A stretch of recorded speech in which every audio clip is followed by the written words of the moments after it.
everybody. Some might be in the evening if they're listening to this elsewhere. This is Sofia Smallstorm. I am doing my Mixed Nuts show again every Tuesday, Pacific Time, noon, Eastern Time, 3.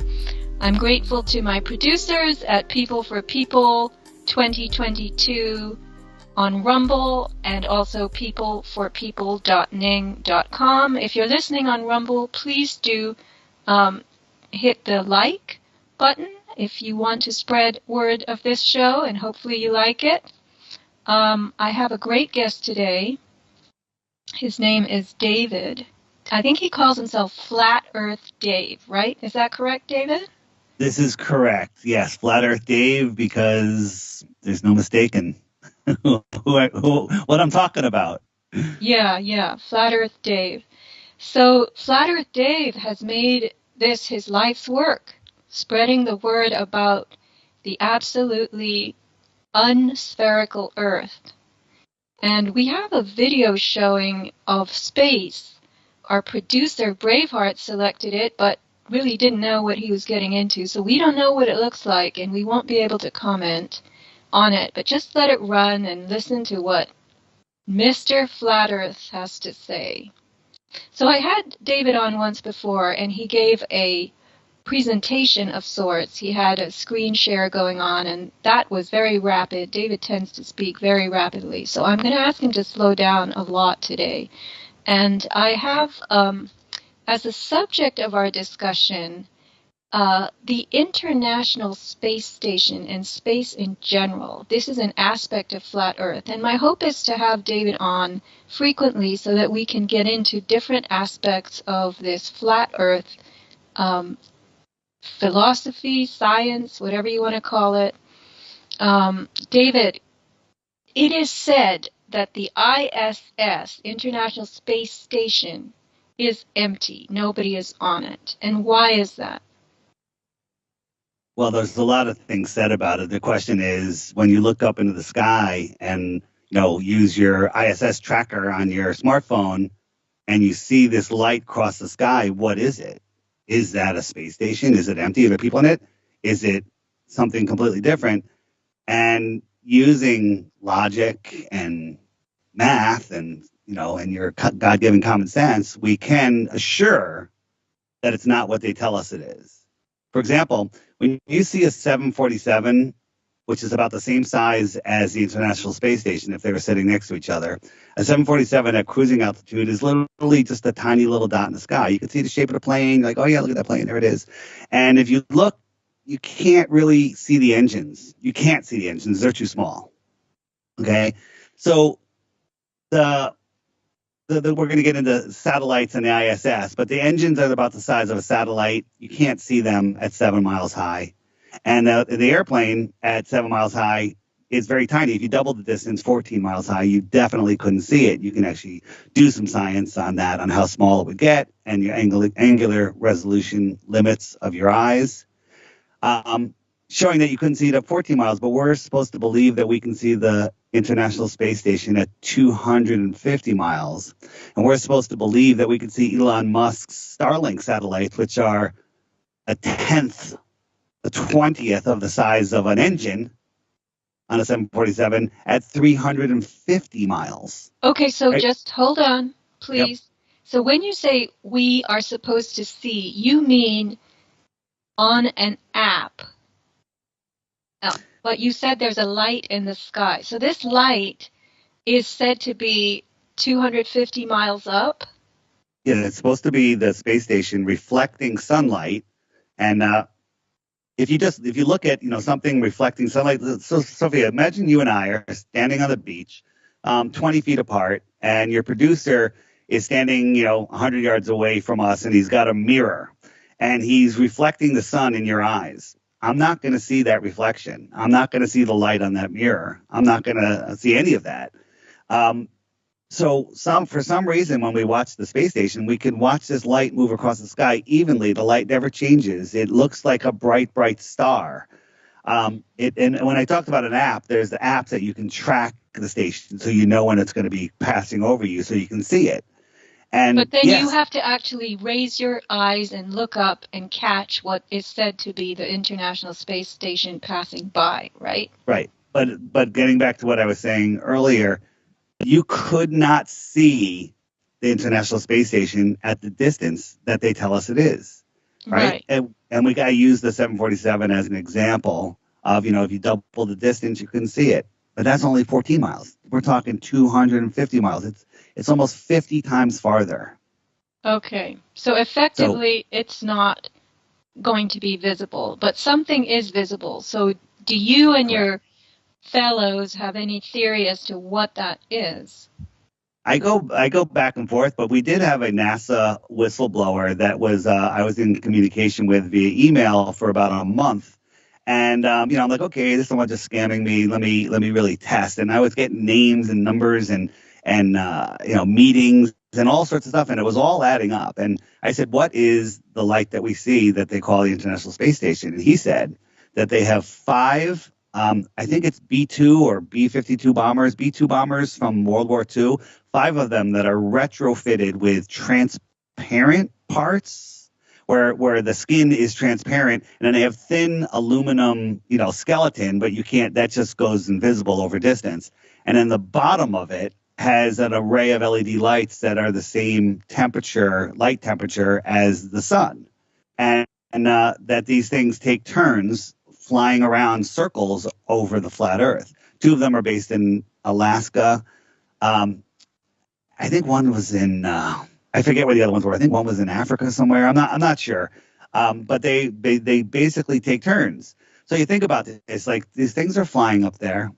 Like there's times where you can look at a tracker that says, okay, you're going to be able to see it here, and you're going to be able to see it here, and then all of a sudden it just turns off and it says, oh, you can't see it anymore. It's like over Ohio, let's say, and all of a sudden you can't see it anymore. Like, why wouldn't you continue to see it all the way around? And my answer is, maybe they're just turning off the lights and going to, they can't get another plane in sight, or they didn't plan on having it, another fake ISS. So that is my best guess as to what it is. But here's the thing: falsification is independent of replacement. Sophia, if you were accused of stealing the last cookie out of the cookie jar, and everyone says you're guilty, and everyone believes it, and I said, well, I have proof Sophia was at my house when the cookie got stolen out of the cookie jar, the person can't come back and say, well, who did it then? Otherwise, I'm just going to say she did it.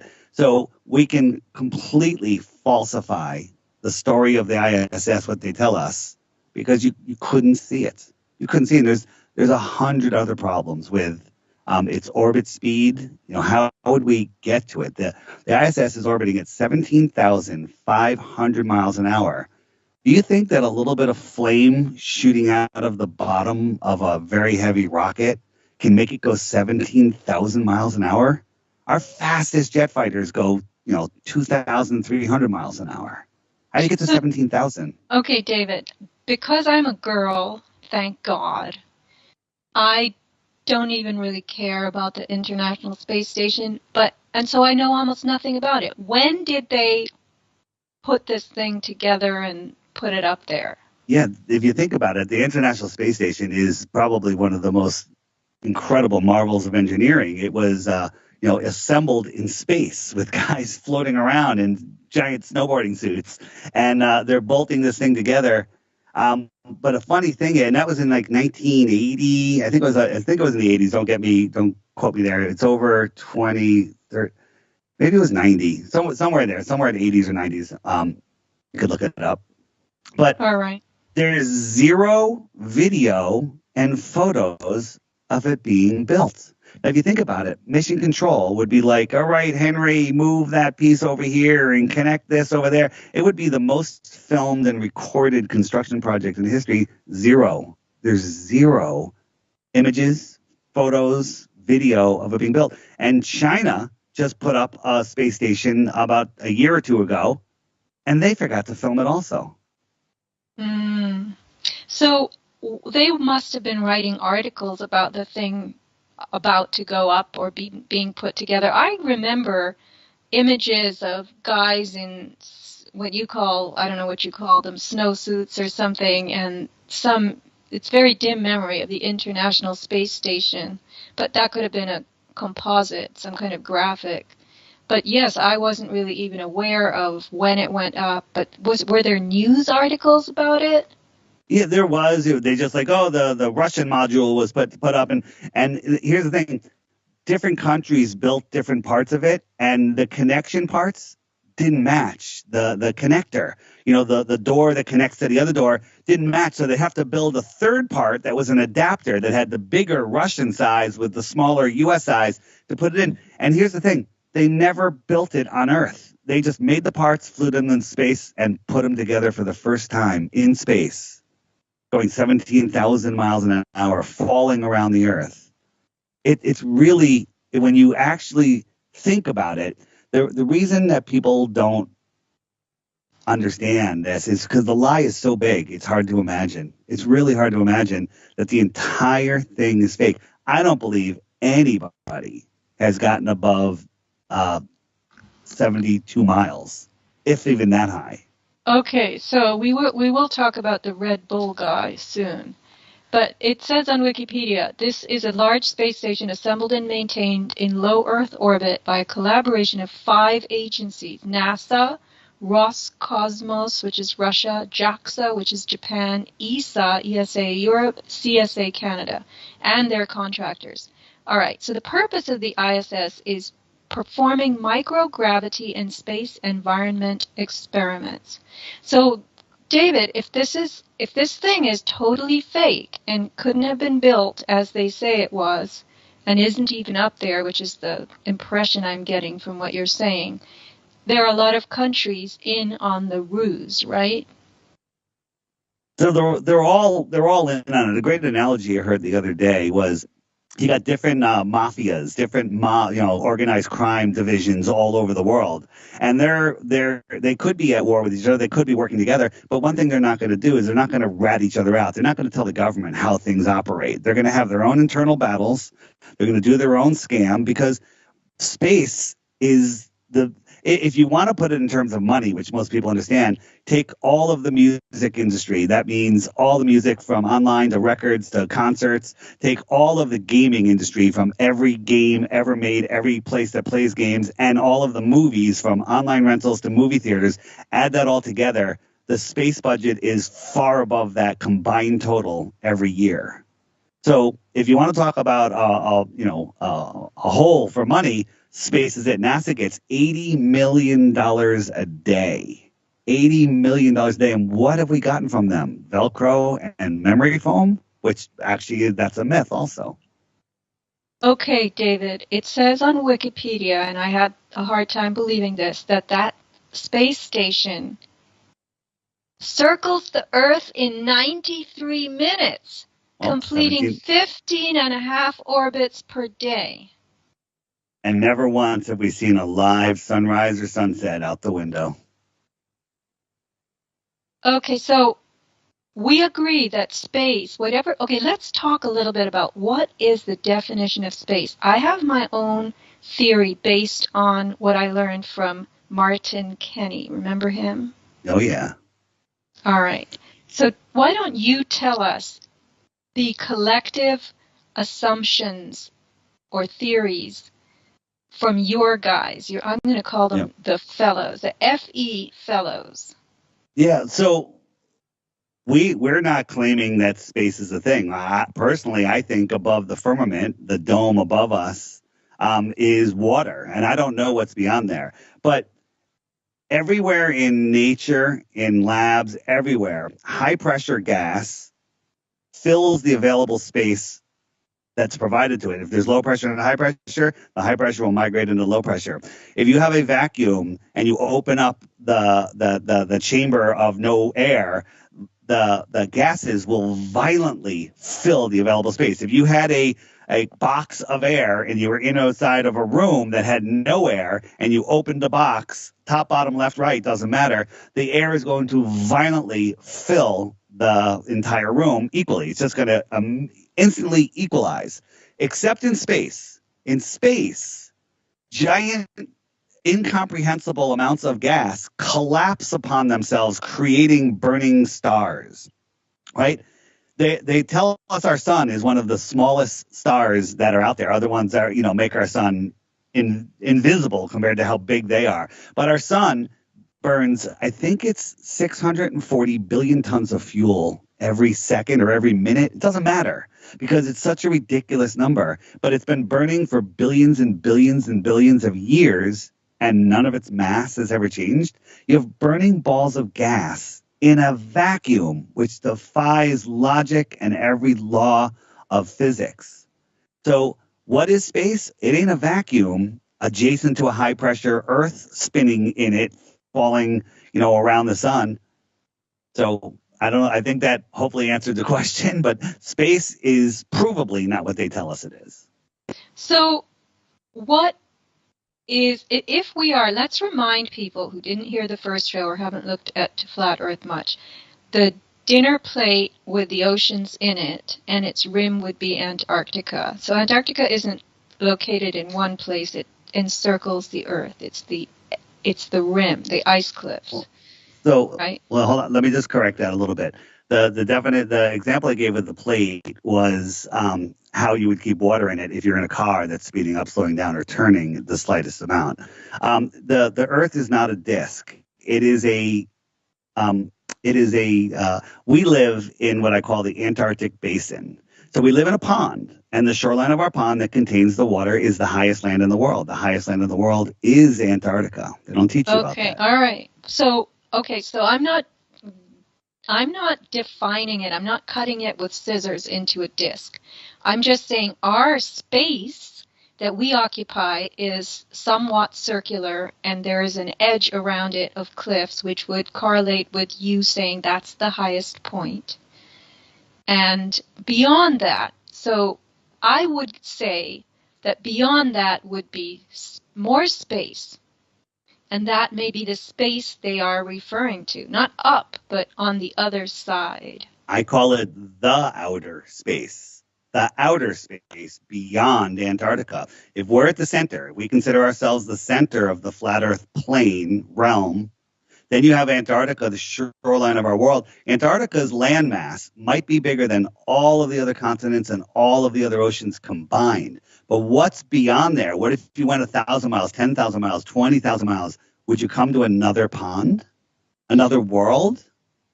Right. So the theory of Martin Kenny was that, and I thought this is very interesting to try on for size, that beyond our ice wall is more space, and if we are known as Earth, then that is known as Mars.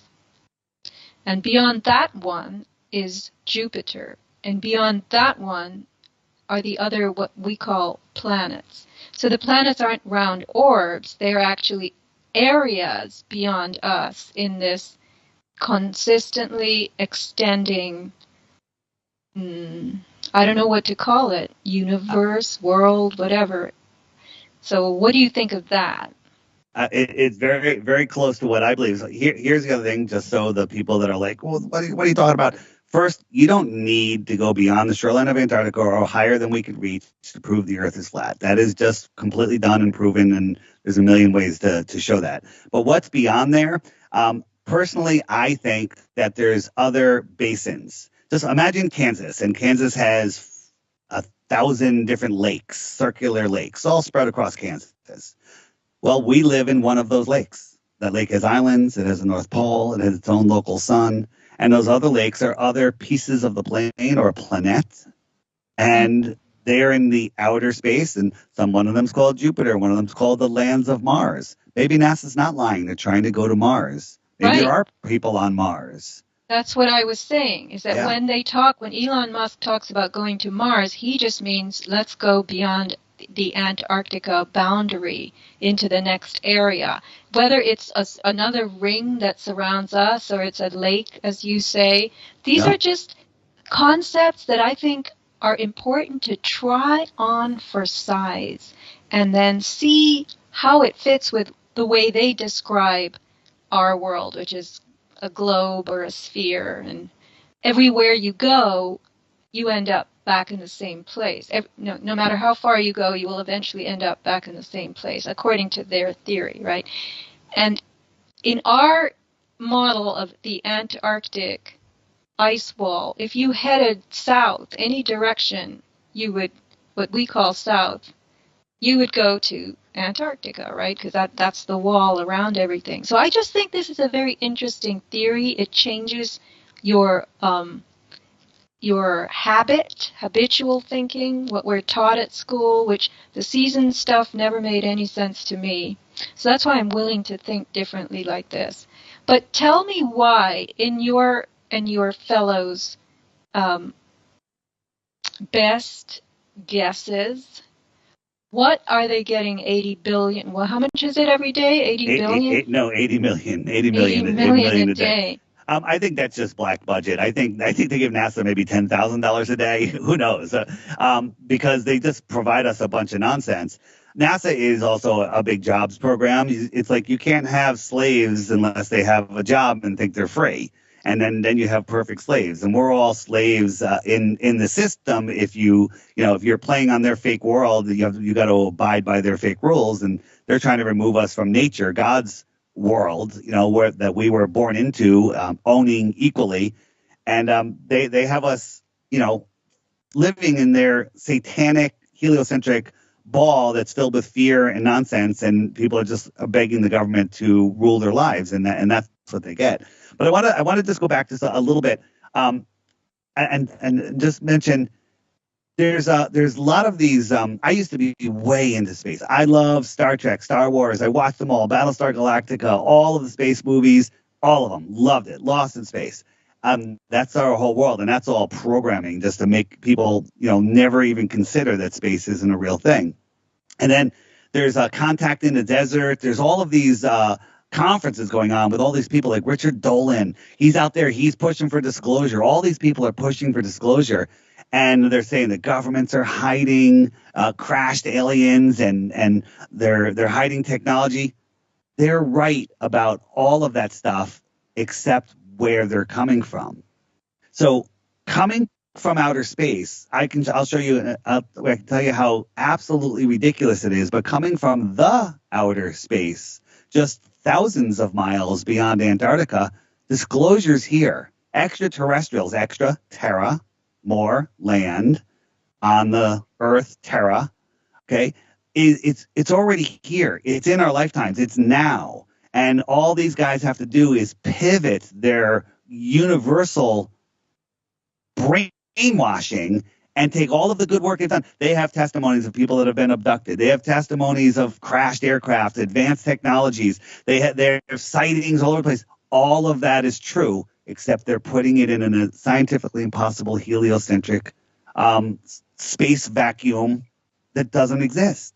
So if these guys could just wrap their minds around that, get me to one of those conferences, give me 2 hours on stage, and I will convince them all to change their paradigm, and then we win. Then it's over. The government has nothing left when people wake up to the true realm that we live in. Well, that's all well and good, David, but I'm curious to know what they are doing in their environments of microgravity, because this subject came to my attention when my friend Jenny Lake told me about her new post on her blog about space crystals. And apparently, as we have explained, Jenny and I've explained this to you a couple of times, the word virus, okay, for many decades, I'm reading from her blog, after the 1890s, Dmitry Ivanovsky was the first person to discover this virus stuff off of tobacco plants, this gunk that he assumed were making the plants have brown spots. It was called spot disease. So for many decades after the 1890s, filtrate and virus were synonymous until crystallization took hold and crystals became the new virus and the first nanotechnology co-evolving with electron microscopes. So virus was always what they got from, it was a liquid end product from vacuum pumping a slurry of biological specimens through a porcelain filter. So that's what they called virus. It was filtrate for decades and decades.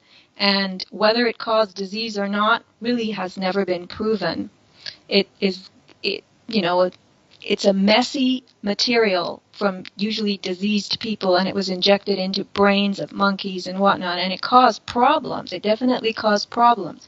But I learned from Jenny that these materials changed shape, changed their type in the 1950s. And this was now crystalline material was the new virus. And it was the beginning of nanotechnology, and the electron microscope had already been introduced. So it is said that they took crystals onto the International Space Station, and they grew them in microgravity environments, and their shapes changed. So I sent you International Space Station protein crystal growth, a video, which doesn't make any sense to me other than it's just a agglomeration of proteins into geometric forms. So what you sent me is a cool story. It's completely and totally animation. They didn't show us the stuff going on the space station. And they have lots of ways to show us stuff. I mean, we, without getting into the space station, in all my interviews, I show them faking with green screens and wires and all sorts of glitches and all sorts of stuff. Catch them faking it once, then you can unwind it till the whole thing is fake. But growing crystals in a micro or no gravity situation, very interesting. I like the idea, but it's not happening on the space station. Right. So first thing you have to understand is the space station is still in gravity, but it's falling at the same rate as the curve of the Earth is dropping away. This is what an orbit is. Many people don't understand this. So every time it moves a mile forward, it's dropping. It's dropping a mile, but it's, let's say, whatever ratio. But the Earth curve drops at the same amount, so it just magically keeps on falling around the Earth. But Sophia, you know something. When something drops, it speeds up. And if you drop something, out of an airplane, it'll drop until it reaches its maximum speed through the air. The air will break it. And just, when a skydiver is jumping, he's falling at, I don't know. 9.8 meters per second squared. Well, that's what they say without any air resistance. But when a skydiver, he doesn't keep speeding up. He slows down. He stays at a constant speed because of the air pressure. So in space, there is no air resistance. So why wouldn't a satellite or the ISS continually speed up? Well, I guess you've got it, right? I went on with ChatGPT and I said, if something's falling through a vacuum, will it continually speed up? Yes. I said, well, the ISS or the satellite, is falling, and it just got into a circular argument. It just kept contradicting itself, so it didn't know what to say. So that's one problem. So there is gravity; it's just free falling. But something free falling, you could say that's eliminating the downward force because you wouldn't feel it. It's cool. That'd be a great place to grow crystals. Well, we don't, as flat earthers, believe in the theory of gravity, which has been completely debunked. Even mainstream science is switching away from Newtonian gravity to Einsteinian bending and warping of space-time, which nobody even knows what that means because it's nonsense. That we can prove that electrostatics make things go up and down, that the Earth has a negative charge and anything above the Earth is... Okay, you have to slow down because we're going to explain this very carefully. You're giving us an explanation for this force, gravity. Yeah. So the Earth, so everything from an air molecule to your body to the cookie that you stole out of the cookie jar has an electrostatic charge to it. The Earth is not moving. It is a negative charge. And everything above the Earth, the sky, has a positive charge. So if I had something that I'm holding in the air and I let it go, its positive and negatives attract each other. The heavier an element, the denser it is, the higher the positive charge, which is just a coincidence. It's kind of interesting. And so that says that's the downward flow. Now, we can test this. We can add a negative charge to something and it floats up in the air, and we could have something that's hanging neutrally floating on some helium balloons, and we could add a positive charge to it, increase its positive charge, and it'll pull the balloons down. So did we change gravity, or are we changing the electrostatic force. MIT has something called the silent drone. It looks like a big skid, that you stack boxes on, and it flies. It has no moving parts, doesn't make any noise, maybe a little hum, and it's just changing it to a strong negative charge, so it's repelling itself away from the Earth. So this is something that's proven, and the mainstream science says that the electrostatic charge, which they acknowledge, is 10 to the 39th power stronger than the weak gravity force. 10 to the 39th power is a number that you can't even comprehend, because 10 to the 12th is a trillion. And a trillion, people don't even understand, a trillion seconds is 31,000 years. Times that times 1,000, that's 3 more zeros. Times that times 1,000, 3 more zeros. Times that, we're only up to 18 zeros. We're not even we're just halfway there. So what they're essentially telling us is that gravity has 0.39 zeros, and then maybe we'll stick a 1 in there. That's how strong gravity is. So they're telling us gravity's nonsense. So, well, they list gravity among their fundamental interactions, the most basic type of physical force, right? I wrote a newsletter in which I described this to some extent. So there's gravity. The 4 forces, the 4 fundamental forces are gravity, electromagnetism, what they call the weak force or weak interaction, and strong interaction. And so if you're saying gravity is, what did you just call it? Nonsense? They call it a field. They made up 96% of it being dark matter and dark energy because it doesn't work. So they're like, well, we're missing a lot. So, dark matter and dark energy. No one's ever seen it. No one's ever measured it, but it has to be there for gravity to work. Therefore, it's there. It again, Sophia, they're making things up. If you're 96% wrong in a theory, do you throw the theory out? Yeah, you throw it out. Right? No, because they keep funding each other. It says on Wikipedia, an even bigger challenge is to find a way to quantize, meaning quantum has to do with quantum theory, the gravitational field, resulting in a theory of quantum gravity, which would unite gravity in a common theoretical framework with the other 3 forces. So they're really saying they don't really know what they're talking about. You're talking about quantum physics, and Michio Kaku, the head guy in that, he was quoted as saying that in the field of quantum physics, the scientists are off by a factor of 10 to the 120th power. You can't comprehend what that is. Nobody can. 10 to the 120th power. That's how far they're off, and it's never, ever predicted anything. But people still just like, oh, it's so cool. It has to be because, that little light in the sky is, 100 trillion light years away, but we can see it. And we know that it's a galaxy. And because it got a little dimmer, it means a planet went in front of it. I mean, it's all pseudoscience made up nonsense. So, David, in physics, quantum physics is a sub-part of physics. It's a specialty, a subspecialty, right? And it has its own whatever laws or whatever they say it has, they've discovered. And there's a lot of money that is paid to people to theorize about quantum, right? So you're saying that they don't, if Michio Kaku said they're off by this huge magnitude, how does he even know how to put a number on it, number one? And number two, he's basically saying that they don't know what they're talking about, right? That's exactly what he's saying. But people don't have the ability to, they just don't understand. When something gets too big for your mind to comprehend, you literally just give up and toss you toss it back to the authority. Oh, Michio Kaku, he's wearing a white lab coat. He's got to know. Or, Neil deGrasse Tyson, he's been on every news show, so he's got to be the authority. These guys are just failed actors.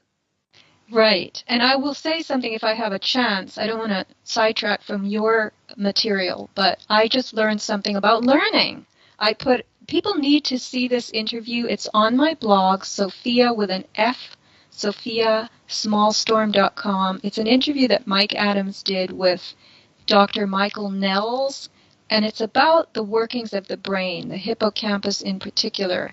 And for once, Mike Adams didn't seem to know much, which I thought was very nice. He actually let this guy talk, and the guy was very interesting. He's a German scientist. So, David, what do you think of all those books and the scholarship and the exploration and discussion that has gone into quantum in other ways, like the quantum of our lives, quantum physics, the observer, and there's a whole new age quantum lifestyle body of supposed knowledge, right? That quantum physics affects us. It affects our behavior. What do you think of all of that? So the way I see it is what they do is they mix, turds in the punch bowl. They mix a bunch of nonsense, quantum physics, and then they mix it with stuff that really happens. Like somehow your thoughts can change your reality. Oh, quantum physics. No, that's just the way this world works. Your thoughts create your reality. Everything that happens to you, everything in your life is your fault, good or bad. It's the way that you think. It's this world is, for lack of a better word, is magical. But they mix that in with quantum physics. People's brains short circuit. They can't figure it out. They don't understand that, focusing, meditating, putting the proper energy out, using your words to help create your reality. If you research sigils, how sigils work, and this world is something far greater than they want us to know about. They want to keep us dumbed down, staring at our phones and counting on them, and living in their fake world. So the whole quantum physics is literally trying to hide our connection to nature.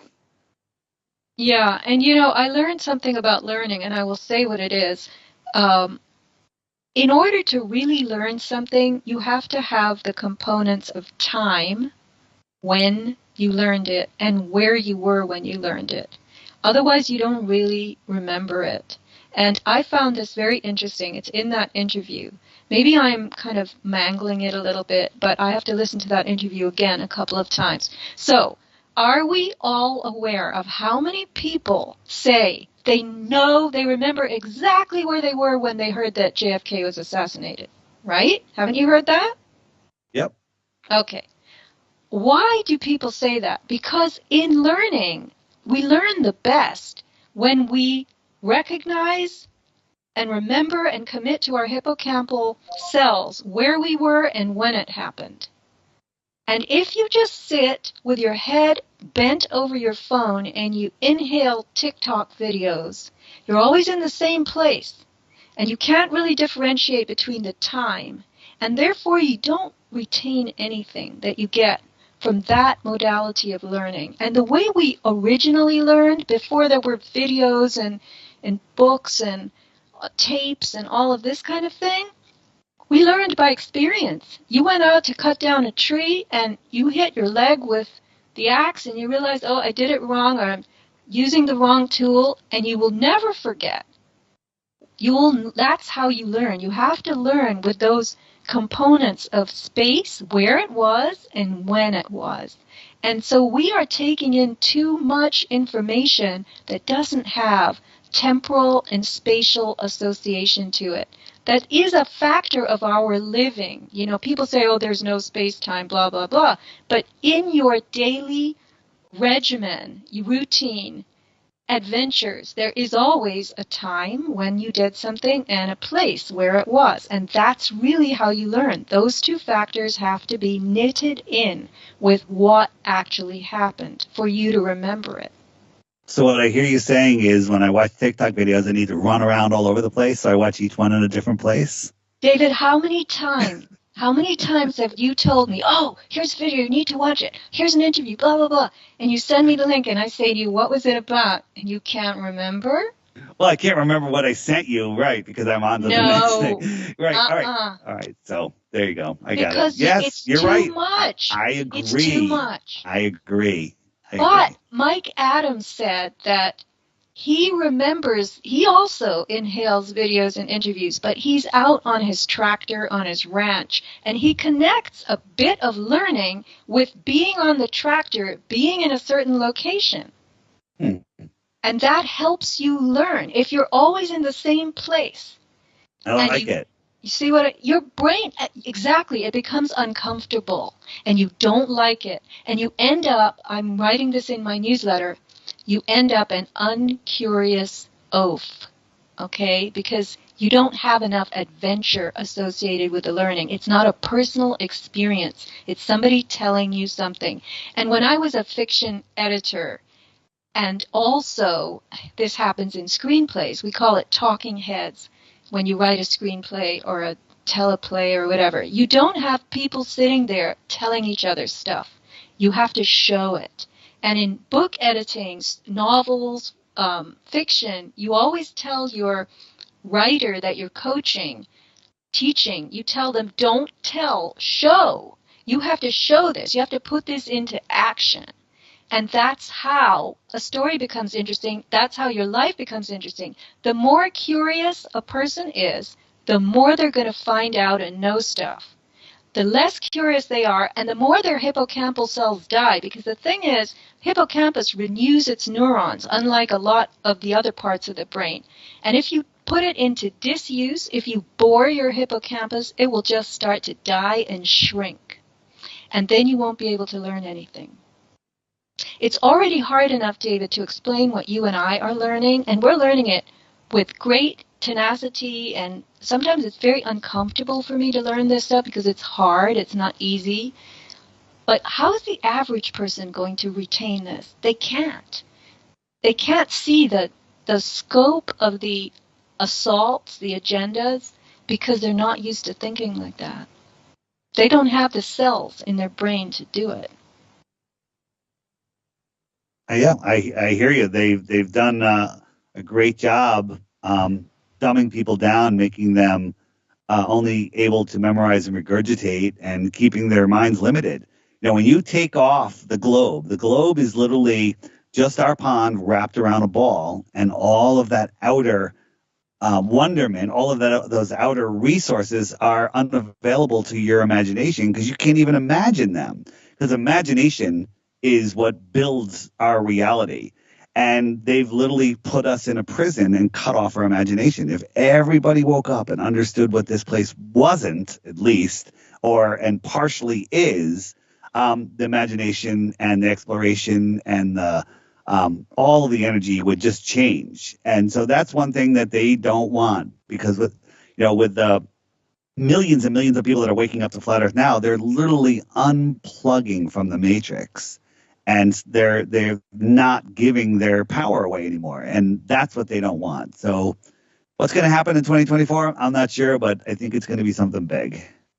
So, David, do you think that knowing about or exploring the concept of flat Earth, which is really like turning your thinking upside down, do you think that that's enough to unplug from the matrix? I actually do. I think I watch what happens when people wake up to the flat Earth. They all of a sudden, if they couldn't see the other deceptions in the world, they can see them. And then when they realize that they're the creator of their own reality, that they don't have to give their power away to the mind controllers, the government, and once they understand that there's lots of ways to manipulate around the stupid rules or statutes that they try to impose upon us, and they realize that the only law is natural law or God's law, it frees them up. I consider myself fairly unplugged from the matrix. Yes, I'm still in their system. Yes, I still use their fiat currency, but I don't live on their ball, and I'm not afraid of things that I used to be afraid of. So, yeah, I think waking up to this, before Flat Earth, Sophia, I had a thing called Exposing the Big Three: New York, Boston, and Connecticut. Those three events, and and I felt, wow, these are all so clearly obvious that if I wake people up to this, they're going to wake up. And yeah, some people kind of woke up, and a lot of people just like, yeah, they go right back to sleep. They go back to work, and they kind of forget about it. Like, oh yeah, well, this administration was involved with that, and those people are gone, and that person died, and they forget. But when you wake up to the reality where you live, um, everything changes. Your energy changes. Your attitude changes. I think it cures depression. I've seen people addicted to drugs, maybe because they were depressed, or people that are depressed. And I think depression is when your true self, your soul, is screaming at your conscious mind, trying to say, look over here, and you're just too stuck in the television programming, and you get depressed. Your soul gets depressed. It's like, I can't believe we're wasting all of this time. But when you wake up to the reality of this world, it's life changing. The word boredom is gone. It's gone in my life. Well, you're a very industrious, active hustler type, David, anyway. So when you were busy exposing New York, Boston, and Connecticut, and you had trouble converting people's thinking with those events, I would suggest that those events get lost in the chronology of time, right? So Yeah. more and more years go by, fewer and fewer. I mean, there are kids who are alive today who weren't born when people who are alive, who are actually adults now, who weren't born when the New York thing went down. Yeah. So, but the Earth, the reality of the Earth and the concept of changing how you look at it, that is current. It's always current. It's always with us, right? It affects every person, every day, everywhere. If you think about New York, pretty big event for us. I'm right here in Connecticut, but somebody, in Canada or Hungary or India, it's not such a big deal to them.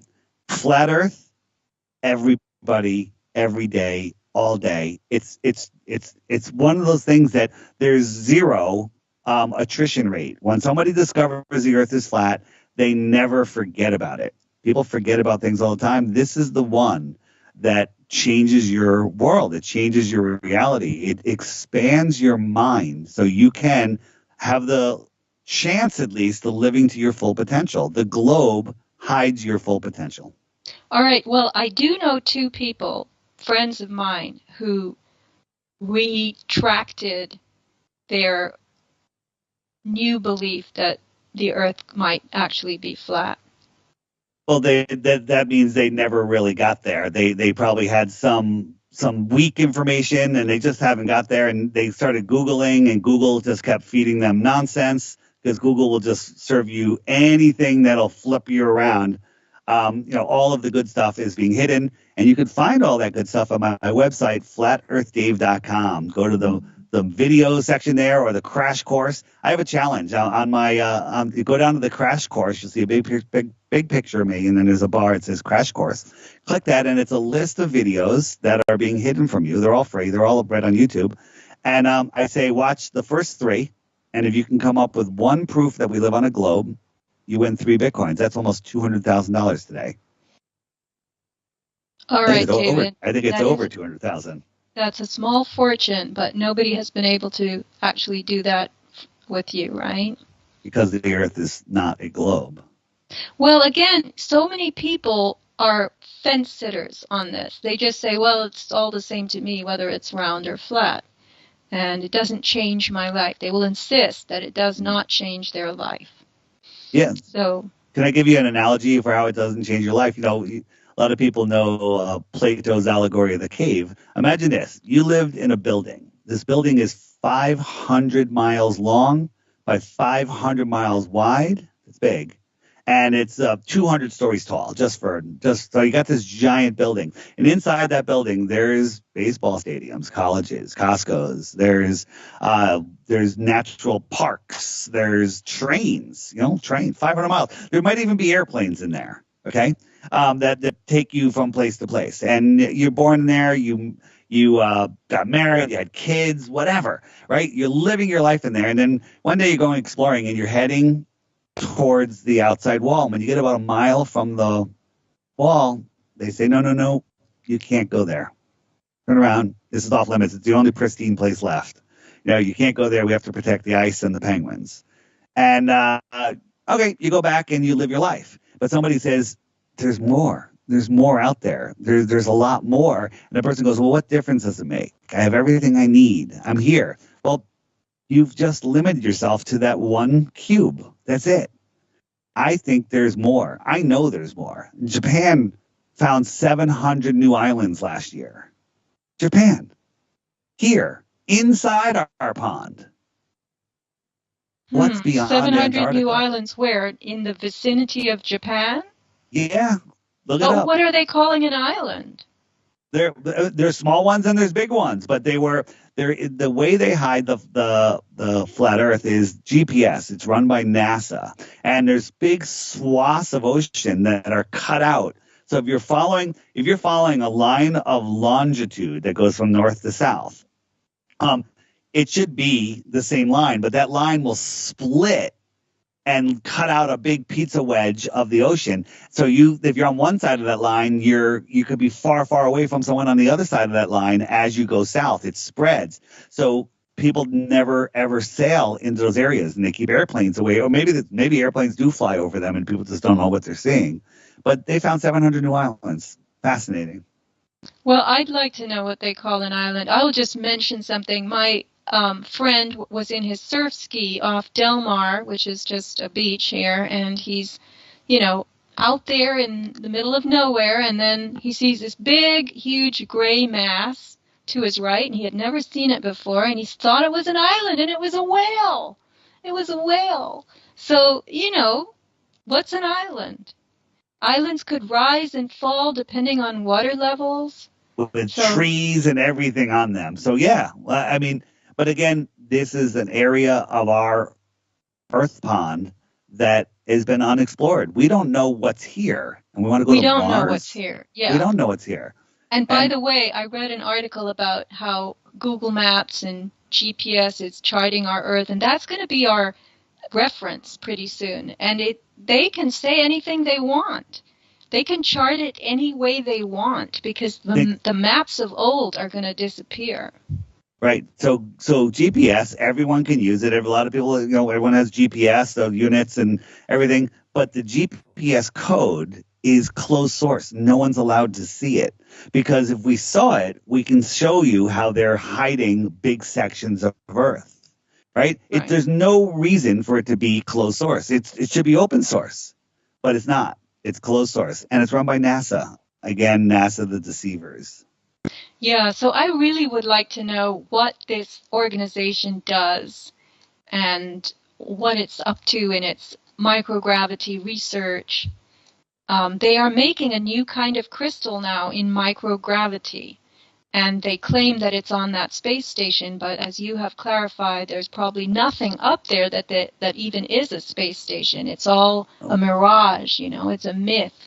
So in a lab, you can easily take a chamber and you can put a plate across, a electrical plate across the top, crank up that negative charge on it, and so the whole field is pulling away from the Earth, and you can make things float in that, and then you can grow crystals. Right here on Earth, you just put it in in a box that basically negates the negative charge. That's easily done. And maybe that's what they're doing, or maybe the entire thing is a bunch of nonsense.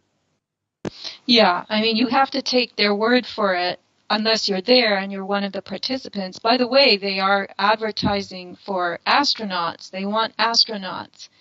YouTube has applied to be an astronaut. 1 hour ago, this was put up. Maybe they knew we were doing this show. Who knows, right? Look at astronauts. Look at, you got Don Pettit, the guy literally, on the spectrum. All of these guys, none of them are impressive. Right. So they're looking for an astronaut, 4,000 applicants, and they picked Don Pettit. What world does that make any sense in? I mean, these are guys that are weak-minded. Some of them Don Pettit probably believes he went to space. He's probably just under some sort of hypnotic trance. But they're either liars or they actually believe it. They're mind controlled. But there is no space. The entire thing is the entire reason for NASA and the fake moon landings is to make you think that men could walk on balls in space. Well, that's the overt function, maybe, that they're there to give you the graphics, to give you the false story. But I believe they must be doing something. But what is it? Right.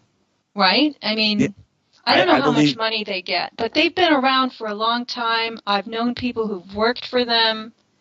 Sure. And the place, NASA, by the way, I know this from a friend who worked there, NASA Ames in San Jose area.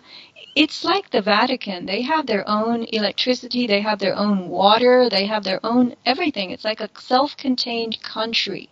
So it's very, let's just call it, it's very cut off, it's very independent, and it's very secret. And they're very interested in synthetic biology. They have a huge synthetic biology department at NASA. All the NASAs have it. With anyone that we've spoken to that works for NASA, they say that they don't know what the person next to them is doing. So it's so compartmentalized. You know, someone says, you know, I made the hinge for that door for the space station. Well, good for you. What does that mean? It means you made a hinge for a door. It doesn't mean it's gone into space. So again, I would say the vast majority of the people at NASA have no idea it's fake. I think there's far fewer people working there than they want us to believe. And, you know, all you have to do is look at their stuff. They had a launch, SpaceX did a launch yesterday. And you just watch this. It's the craziest, dumbest thing ever. Like if you saw it in a movie, you'd be like, I want my money back. This is so low-grade fakeness. But people just believe it because it's coming from NASA. You know, NASA, the greatest thing ever. It's going to save humanity. People just like to believe. People don't want to face the fact that this world is not being run like they tell us. So, David, who would watch something like what you just described? Is that children? Is that adolescent men? I would assume men are watching more than women, right? Lots of men, some children, and a lot of bots throwing out stupid comments in there because there's thousands and thousands of live viewers, but most of them are just bots. Well, there is a video, Space Station Live, Protein Crystal Growth for Treatment. Yeah. I'm going to watch some of these, Protein Crystal Growth and Microgravity, and just see if they're all animations, if there's anything real that they show. And as you explained, it could be on a very Earth-contained setting that they do this. And they're just telling us it's in space. They've accidentally said, in there, it's so-and-so in Maine across the country from where we are right now. Wait a minute, I thought you were orbiting the Earth at 17,000 miles an hour. How could you say it's across the country from where you are right now? So they make mistakes all the time. But again, I keep forgetting. Before you were talking about different books or something. There's a book called The Navigator Who Crossed the Ice Wall. And it's a really easy reading book. Read it to your kids. You can basically sit down and read it in, a couple of hours. But it's an amazing view of the world set up as 178 ponds. It's 178 worlds across the plane. And it's very, very, it's very interesting. So anybody that wants to find a little more about this, that's a great book to get. It's cheap. It's on Amazon. The Navigator Who Crossed the Ice Wall. All right. And who's it written by? I forget the name off the top of my head, but you can't miss it. It's also on my app. Navigator Who Crossed the Ice Wall. Right. All right. Well.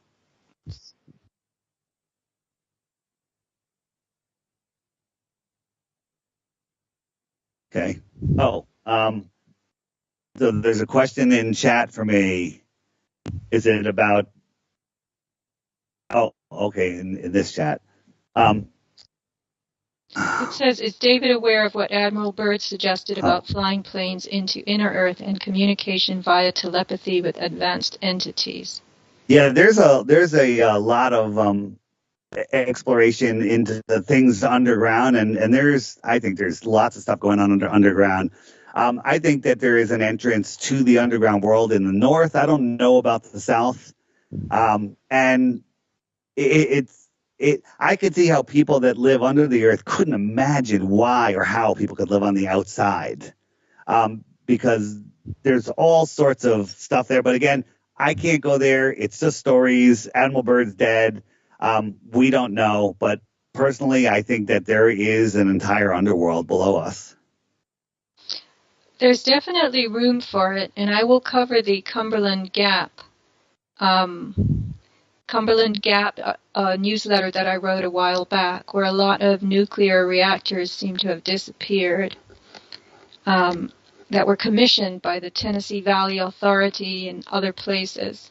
So, yeah, David, is there any more that you would like to say? What is your best sell if you only had one thing to tell people about I would considering this other I, option?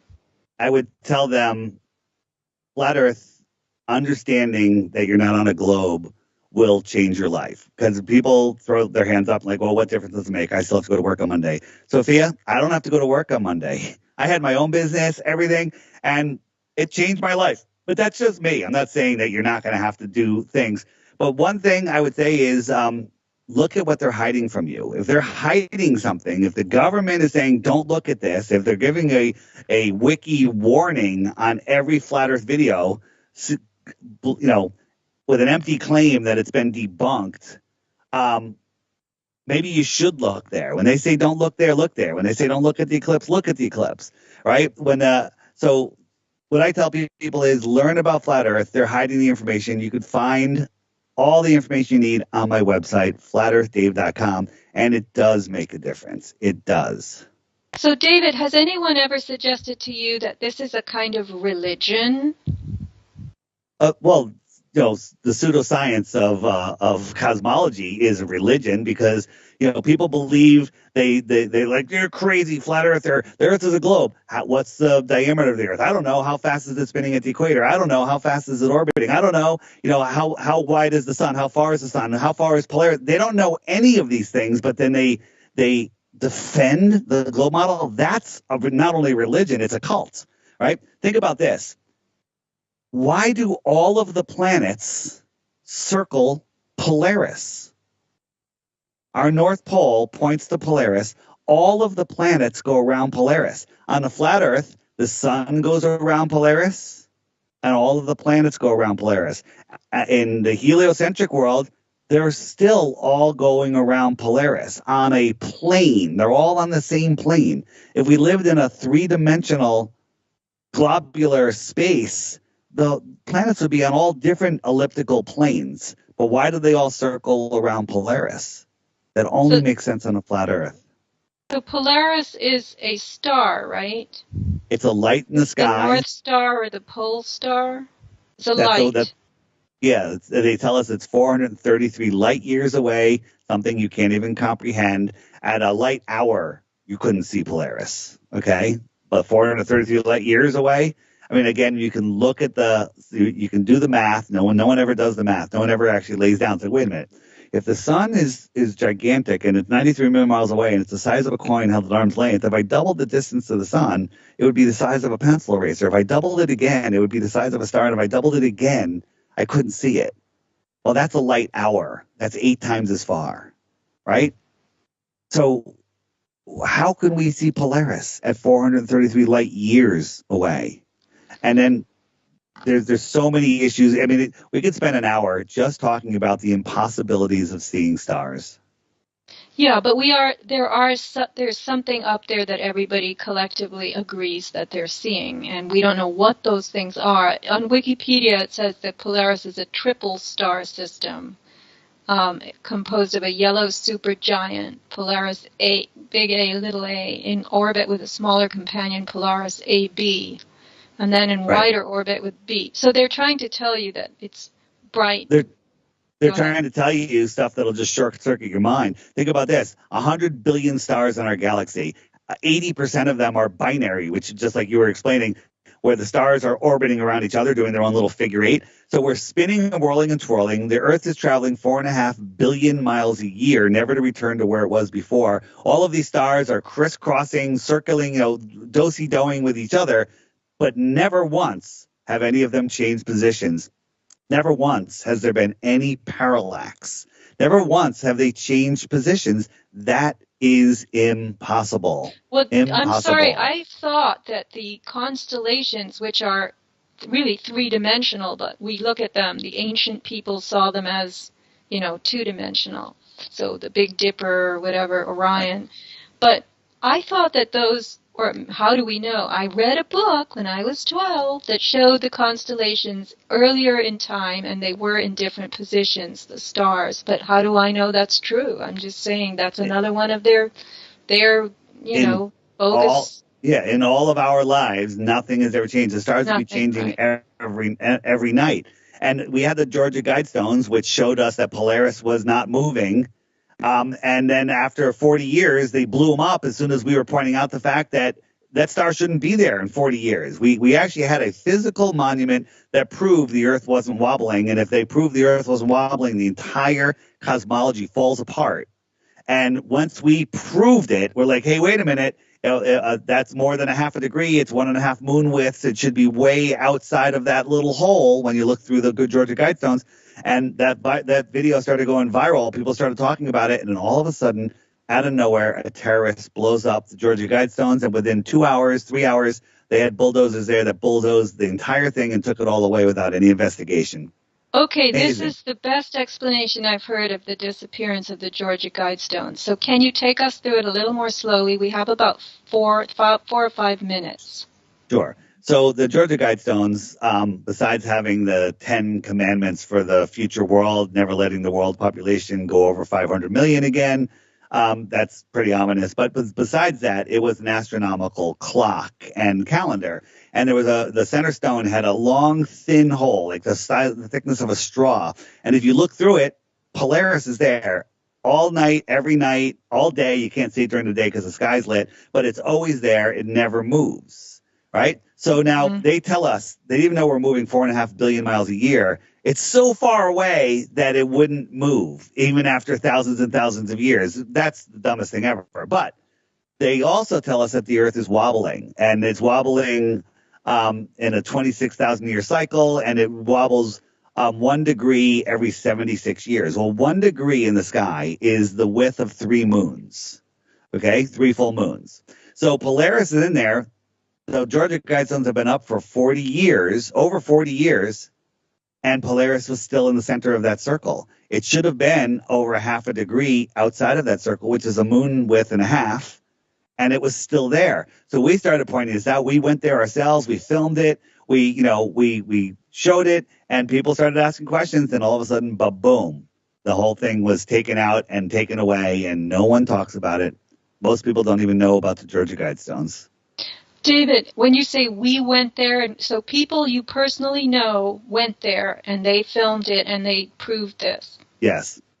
Okay. It wasn't even a question, but I know people that did it and went there and filmed it. Yes. And you talked to them before they went, you saw the Yep. results of their trip. Okay, so Yep. that's the only way we can really verify anything, is to Yeah. have either the personal experience or to have a trusted source telling us that that was their personal experience, right? Yep. Yep.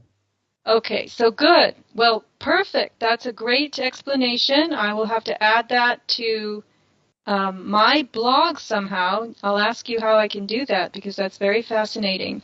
And I was just going to say, to wrap up here, I mean, I have seen people or had friends who converted from being atheistic, for instance. They found Jesus, they found God, it changed their lives. They started practicing a whole new philosophy of living, and that changed their lives. So I would just say, if a belief system comes to you that is enough for you to renew from the one that you had before, and it makes you feel better, and it improves the quality of your life and your expectations and your surroundings, spiritual, physical starts to change, mental, emotional, then that's a good thing. And it sounds to me like when people discover flat Earth, they are freeing themselves from a lot of other unpleasant restrictions and constrictions that go with the general, um, you know, let's just say diseased thinking, right? Right. So maybe that's what makes it such a good thing, and that it did that for you.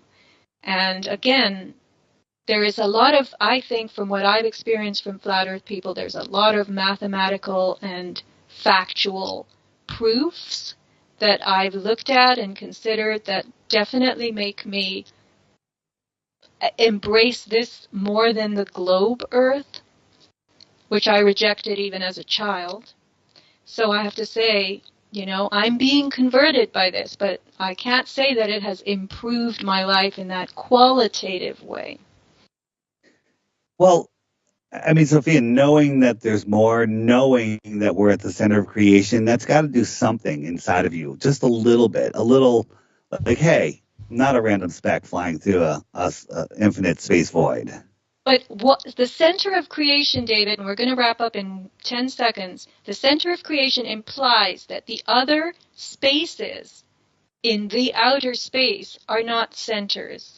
Maybe they are in their own creations, but they exist too, according to your theory. So how can we be the center? That's what I'd like to know. So comparing it to the size of the universe, which is expanding 1 billion miles per second, I think, every day, every second, that this entire, if it's 178 ponds, the entire thing is the center. It's a tiny little, it's a small thing compared. So we are in this focused point, not an expanding, an ever diluting a heliocentric right. universe. I agree that the expanding, I don't know whether I can believe or not. But again, we get to choose. We get to choose, and I think we get to choose based on what it does for us overall. The scope of what changes in the big scope of how we live. That's just my feeling. So thank you so much for being a guest. FlatEarthDave.com, is that what it is? That's where you can find all my stuff, all my channels. Follow me on YouTube and TikTok, and just research. Take your time, research, and make up your own mind. Don't believe anything I say. Go verify everything yourself. But we're showing you, and we've done the work for you. So watch the videos that are on my website. And of course, if you want it in your pocket, check out my app. It's on the website. David is a genius. He's a creative genius in this hustler world. And I can be found at sofiasmallstorm.com. Avatarproducts.com is my store. Please check out the grounding materials. David's cat is on there, on the grounding page. What else can I say? If you enjoyed this show, please make donations. It's a listener-sponsored endeavor, peopleforpeople.ning.com, and we are on People for People 2022 on Rumble, and click the like button if you enjoyed this, and I will bring David back. All right. Thank you, Sophia. All right. Thank you.